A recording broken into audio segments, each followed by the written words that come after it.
मेरे इस क्षेत्र से चुनाव जीतने के बाद मेरा पहला काम होगा कि नगर पालिका पटरी दुकानदारों से और टेम्पो टैक्सी और ई रिक्शा वालों से जो पैसा वसूलती है, किसी से 100 रुपये पर डे, किसी से 50 रुपये पर डे, किसी से 25 रुपये पर डे वसूला जाता है गरीब लोगों से।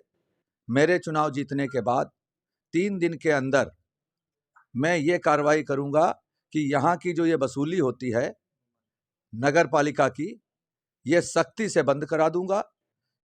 सरकारी खाते में तो इतना ही पैसे की रसीद कटती है जितना पैसा ये लोग एक दिन में वसूल लेते हैं।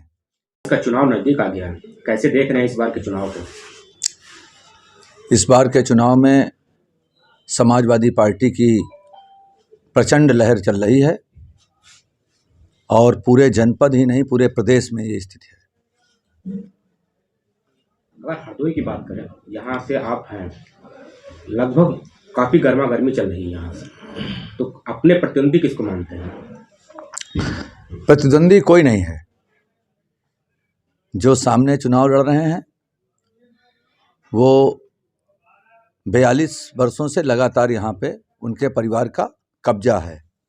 चाहे वो जिला पंचायत की स्थिति हो, चाहे वो ब्लॉक प्रमुखी की स्थिति रही हो, चाहे वो नगर पंचायत की स्थिति हो, हर जगह पे उनके लोग काबिज रहे हैं। लेकिन हरदोई में जो अव्यवस्था है, सड़कों की स्थिति बहुत दयनीय है। यहाँ पानी निकास कोई नहीं है, बाईपास का निर्माण उन्होंने कोई नहीं कराया है। अपने इतने बड़े 50 वर्षों का अंतराल मान लीजिए, लेकिन उन्होंने हरदोई नगर को एक भी चीज़ ऐसी नहीं दी है जो पड़ोस के जिनकी सीमाएं हरदोई जनपद से जुड़ती हैं उनके किसी जनपद से एक्स्ट्रा हो। यहाँ पर कोई फैक्ट्री नहीं है, कोई इंस्टीट्यूशन नहीं है। एक मेडिकल कॉलेज जरूर अभी बना है, तब उसमें इनका कोई योगदान भी नहीं है, और वो भी मेडिकल कॉलेज इनके क्षेत्र में नहीं है, हरदोई सदर क्षेत्र में नहीं है। एक पहले यहाँ शुगर मिल हुआ करती थी, वो भी बंद हो गई, वो भी इन्हीं के कारण बंद हुई। मैं तो कहता हूँ यहाँ का जो नेता है वो नेता नहीं, एक प्राइवेट लिमिटेड कंपनी चलाते हैं। उसमें एमडी हैं, उसमें डायरेक्टर हैं, सबके अलग अलग काम बटे हुए हैं। कोई नगर पालिका में भ्रष्टाचार करता है, कोई जिला पंचायत में भ्रष्टाचार करता है, कोई जो है ब्लॉकों में भ्रष्टाचार कराता है। उनसे जुड़े हुए अधिकतर लोगों पर वित्तीय अनियमितताएं रही हैं। कोई पट्टी दुकानदार को ठगता है, कोई टेम्पो टैक्सी यूनियन चलाता है, कोई भट्ठा यूनियन चलाता है। सारा पैसा जो है भ्रष्टाचार करके इन लोगों ने इकट्ठा किया है। इनका अगर देखा जाए तो इनका व्यक्तिगत कुछ नहीं है, ये लोगों को डरा करके और दल बदल करके अपना काम चलाते रहे हैं। यहाँ की अवस्था जो है, मेरी समझ से अगर बात की जाए तो किसी भी क्षेत्र में हरदोई को आप अच्छा नहीं कह सकते हैं। वो कहते हैं कि हमने गुंडों को नहीं पनपने दिया। जो गुंडे रहे वो सब इनके रहे, जो भाषा खराब रही वो इनकी रही। इन्होंने देश की सबसे बड़ी पंचायत में भी सभी देवी देवताओं का अपमान किया।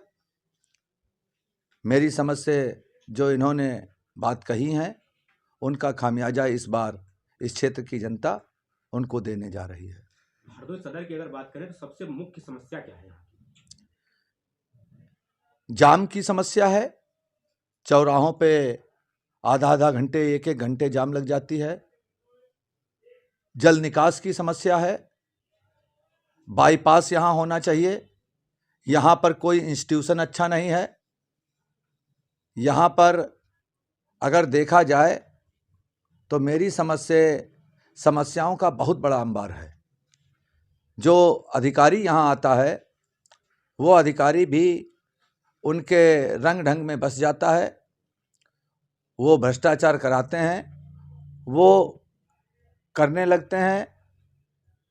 यहाँ पर लोगों के जो उनको मान सम्मान यहाँ की जनता को मिलना चाहिए, जनता का मान सम्मान उन्होंने कभी नहीं किया है। लोगों का अपमान, लोगों के जो लोग 33 सालों से मोहल्ले में रह रहे हैं, शहर में रह रहे हैं, उनके घरों के सामने आप जा कर के देखिए पानी निकास की क्या व्यवस्था है। सड़कें नहीं हैं, गली में खड़ंजे नहीं आपको मिलेंगे, इतना कीचड़ बह रहा है, इतनी दुर्दशा है। मैं तो अब जब इधर जाके देख रहा हूँ, वोट मांगने जा रहा हूँ, तो मुझे देख करके ऐसे नेताओं पे शर्म जैसी महसूस होती है कि इन्होंने 42 वर्षों में पता नहीं किस हिसाब से अपने को प्रतिस्थापित करके रखा है, लोगों को गुलाम बना करके रखा है, लोगों को धमका करके रखा है, लोगों को लालच दे करके अपने साथ कुछ लोगों को जोड़ करके रखा है। पहले चरण का मतदान हो चुका है जिसमें काफी ईवीएम की खराबी आई, उसको किस तरीके से आप लोग देख रहे हैं? ये टेक्निकल फॉल्ट हो सकती हैं या और कोई कुछ है, बाकी हमें ऐसा कुछ नहीं लगता है कि कहीं पर ईवीएम में कोई घोटाला या कोई ऐसी चीज़ हो सकती है। अब चुनाव हो रहा है, जितना वोट जनता देगी वही वोट सामने निकलेगा। मेरा अपना मानना है कि लोग डर और दबाव में वोट झूठ बोलने के चक्कर में फंस जाते हैं। बाकी ईवीएम में मुझे कोई खोट नहीं दिखता है। अगर बात करें, अभी कुछ दिन पहले आपके कार्यकर्ताओं पर कोविड को लेकर एक कार्रवाई की गई थी, उसे किस तरीके से देख रहे हैं? कोविड के उस पर कार्रवाई तो कोई है नहीं, कोविड तो कहीं कुछ है भी नहीं, केवल ये शासन प्रशासन और ये सरकार की देन है कि कोविड को कैसे वो किया जाए। बीमारियां आती हैं चली जाती हैं, लेकिन ये इस समय ऐसा कोई रोल नहीं है। उन्होंने तय कर रखा कि भाई 20 से ज़्यादा लोग वोट मांगने के लिए नहीं जा सकते हैं। जब उनके प्रत्याशी, भारतीय जनता पार्टी का प्रत्याशी, उनके समर्थक 50 लोगों को, 80 लोगों को, 100 लोगों को, 200 लोगों को लेकर के टहल सकते हैं। मैं भी वोट मांगने गया, मेरे साथ में धीरे धीरे कारवां बढ़ता गया, संख्या अधिक हो गई। लेकिन अधिक हो गई, कार्रवाई हुई, कोई दिक्कत नहीं, कार्रवाई अच्छी बात है, लेकिन वो कार्रवाई मुझ पे ही क्यों? उनको लगा कि अरे ये तो 1000 लोगों इनके साथ भीड़ चल रही है, इन पे अगर रोक नहीं होगी, इनके लोग डराए धमकाए नहीं जाएंगे, और उनके साथ आदमी जुड़ने को तैयार नहीं। मेरे साथ तो जो क्षेत्रीय जनता है, क्षेत्र के जो लोग हैं, वो स्वयं अपने आप जुड़ते चले जा रहे हैं। कारवां बढ़ गया मेरा, तो उस कारवे को देख करके इनको डर लगने लगा कि इसको अब हम कैसे मैनेज कर पाएंगे। इन्होंने स्वयं पुलिस को फ़ोन करके बुलाया और कार्रवाई कराई है। कार्रवाई अगर होनी ही है तो आप लोगों के पास भी वीडियो उपलब्ध हैं, उनकी भी मीटिंगों का देख लिया जाए, उनकी भी भीड़ को देख लिया जाए। अगर 20 व्यक्ति से एक भी व्यक्ति एक्स्ट्रा है तो उन पे भी कार्रवाई होनी चाहिए। उनकी 10-10 गाड़ियों का काफिला चलता है तो उस पर कार्रवाई क्यों नहीं होती है? मेरी ही गाड़ियां क्यों रोकी जाती हैं? उनकी 20 गाड़ियां गलत हैं, उन पे 2 पे कार्रवाई हो जाएगी, हमारी एक ही गलत है, उसको भी ढूंढ करके ज़बरदस्ती कार्रवाई करेंगे।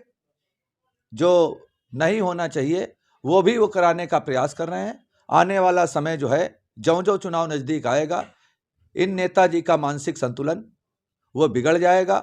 आप लोग देखते रहिए। पहले ये बुला करके लोगों को वोट मांगते थे, मैंने लोगों के दरवाजे पे जा करके उनको सम्मान दे करके वोट मांगना शुरू किया। अगर वो उनको लग रहा होता कि वो बुला करके और डांट करके ही वोट पा सकते, तो अब वो अपने घर परिवार से महिलाओं को बाहर कदापि नहीं निकालते। जो आज तक उन्होंने नहीं किया वो अब कर रहे हैं। रही बात चुनाव की, एक चीज़ और मैं स्पष्ट कहता हूँ, मेरा आपके चैनल के माध्यम से शासन प्रशासन को भी ये कहना है कि वो बड़ी मात्रा में क्षेत्र के गरीब कमज़ोर जनता को शराब पिलाने के लिए पैसा दे चुके हैं। पैसा भी बांटने का उनके पास आखिरी अस्त्र रह गया है। वो मुझे जैसा ज्ञात हुआ है कि वो सैकड़ों करोड़ रुपए का जो अभी तक वो केवल बड़े लोगों को बांटते थे, अब वो गरीब कमजोर लोगों को भी 5-5, 10-10 हज़ार रुपए घर के हिसाब से बांटने जा रहे हैं। शराब और रुपया उनका बड़ी मात्रा में बंटने जा रहा है। प्रशासन इस पे कार्रवाई करे, नहीं तो कोई न कोई अप्रिय घटना भी हो सकती है। मेरे इस क्षेत्र से चुनाव जीतने के बाद मेरा पहला काम होगा कि नगर पालिका पटरी दुकानदारों से और टेम्पो टैक्सी और ई रिक्शा वालों से जो पैसा वसूलती है, किसी से 100 रुपये पर डे, किसी से 50 रुपये पर डे, किसी से 25 रुपये पर डे वसूला जाता है गरीब लोगों से। मेरे चुनाव जीतने के बाद 3 दिन के अंदर मैं ये कार्रवाई करूँगा कि यहाँ की जो ये वसूली होती है नगर पालिका की, ये सख्ती से बंद करा दूंगा। और यही कहने की बात नहीं है राजनीतिक भाषण मेरा हो। मैं पिछली बार 2012 से 2017 में बालामाऊ से विधायक हुआ था, तो वहाँ मेरे 2 नगर पंचायतें रहती थीं। मैंने वहाँ पर ये काम करा के दिखाया है। सरकारी खाते में तो इतना ही पैसे की रसीद कटती है जितना पैसा ये लोग एक दिन में वसूल लेते हैं। बाकी सारा पैसा इन लोगों के घरों में जाता है। ये गुंडा टैक्स मेरी समझ से है, इसको मैं बहुत सख्ती से पहले नंबर में इसको रोकने का मेरा प्रण है। टेम्पो टैक्सी वालों से, ई रिक्शा वालों से भी कोई भी अवैध वसूली मैं नहीं होने दूंगा। और ये जो नगर पालिका पैसा लेती है, ये भी मेरी नज़र में अवैध वसूली ही है। इसको भी मैं सख्ती से इस वसूली को रोकने का काम करूंगा।